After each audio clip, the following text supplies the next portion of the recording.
Oi, pessoal! Bom, a gente tá de quarentena e aí eu me vi muito entediada esses dias, aí eu queria muito produzir alguma coisa pra vocês, produzir algum conteúdo. Então a minha mãe deu essa ideia e eu vou fazer um vídeo. E eu quero criar um canal e começar a falar sobre música contemporânea, porque eu não achei um canal que falasse sobre isso no YouTube, assim, só sobre isso. E é uma área que eu gosto muito. Então vai ser, eu vou poder estudar, eu vou poder... Vai me motivar durante essa quarentena, enfim. Bom, o primeiro vídeo vai ser sobre John Cage.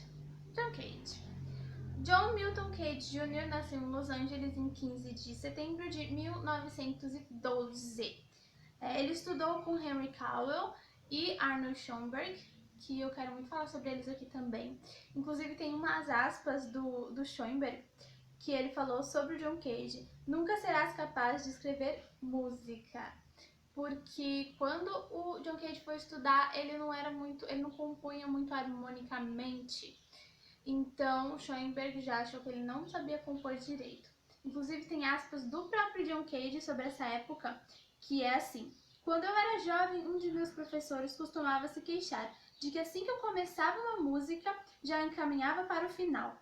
Eu introduzi o silêncio. Eu era um solo, digamos assim, no qual o vazio podia crescer.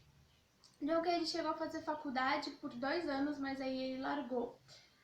Em 1935 ele foi para Paris e depois para Mallorca, e ao voltar para os Estados Unidos ele compôs músicas para os textos de Gertrude Stein e um coro de Os Persas de Ésquilo improvisado ao piano. Eu não achei os persas no YouTube, mas eu achei um vídeo que é um texto de Gertrude Stein que ele musicou. É uma companhia, acho que uns 5 caras fazendo essa peça. Em 1937 ele começou a compor para dança e em 1938 cria o piano preparado. O que é o piano preparado? É um piano onde ele colocava pedaços de madeira e pregos nas cordas e preparava ele para virar um instrumento de percussão. Ele não foi o primeiro a usar de modo não convencional o piano, inclusive o próprio Henry Cowell, que ele estudou antes, ele usava o piano de um jeito não convencional. Inclusive ele tem uma peça chamada The Banshees, onde o pianista entra no piano e toca diretamente nas cordas, criando essa sonoridade de fantasma mesmo. Bom, citando algumas obras dele, que vocês podem encontrar aqui no YouTube, são várias, mas só citando algumas, tem Waterwalk, que é onde ele fazia música com coisas que a gente tem aqui em casa. Então, chaleira, rádio, tinha água, tinha bastante água. Então, inclusive, quando o entrevistador perguntava, explica um pouco da música, ele falava: então, se chama Waterwalk porque tem água e eu ando. E é um vídeo bem interessante porque as pessoas começavam a rir e elas não entendiam muito bem, elas achavam engraçados. Mas essa me faz pensar sobre a hierarquia sonora, né? Por que alguns sons são mais importantes que os outros e que se a gente tirar essa hierarquia, tudo que a gente produz de som é arte. Outra obra dele são as paisagens imaginárias, Imaginary Landscapes, que são 5 obras onde ele mistura coisas eletrônicas e percussão. Inclusive uma dessas, acho que se não me engano a terceira, são rádios que você vai ligando numa determinada ordem. É bem legal. E também temos o As Slow as Possible, que é mais devagar possível, que inclusive essa obra construíram na Alemanha um órgão gigante assim para ficar tocando o mais devagar possível, então ela vai durar 600 anos. Só para citar algumas obras aí deles muito legais, você consegue achar todas elas no YouTube. Essa As Slow as Possible, teve gente que já tocou ela inteira, assim, bem devagar, mas não tanto. Então você acha tudo no YouTube. O Imaginary Landscape são 5. Então tem várias outras obras, mas só para citar algumas. Então chegamos na peça mais polêmica dele, 4 minutos e 33 segundos.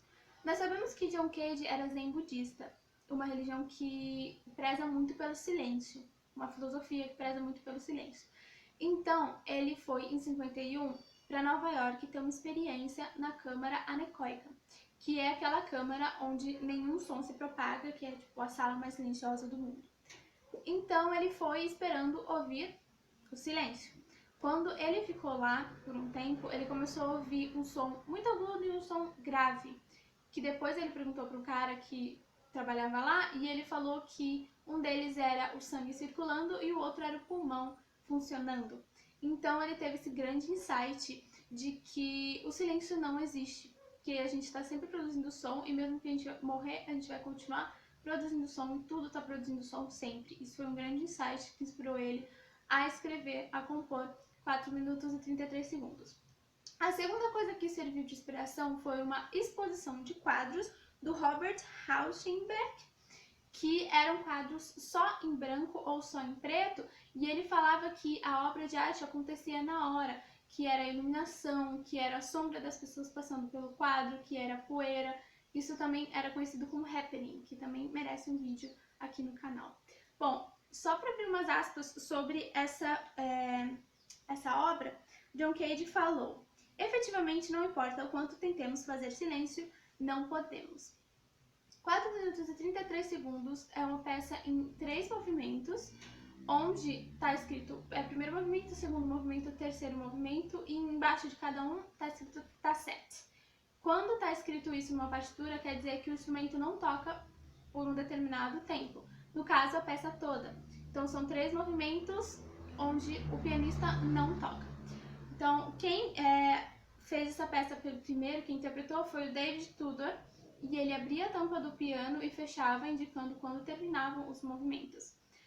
Foi muito polêmico na época, porque as pessoas não entendiam por que a música estava só em silêncio, elas não compreendiam que, na verdade, a música eram sons ambientes. Então, ele propunha que a gente escutasse o que estava acontecendo. Então, tudo que estava sendo produzido de som fazia parte da obra de arte.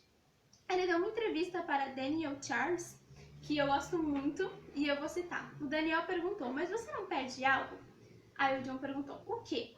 Aí o Daniel: silêncio, nada. E o John Cage respondeu: você bem vê que eu não perco nada. Em tudo isso, a questão não é questão de perder, mas de ganhar.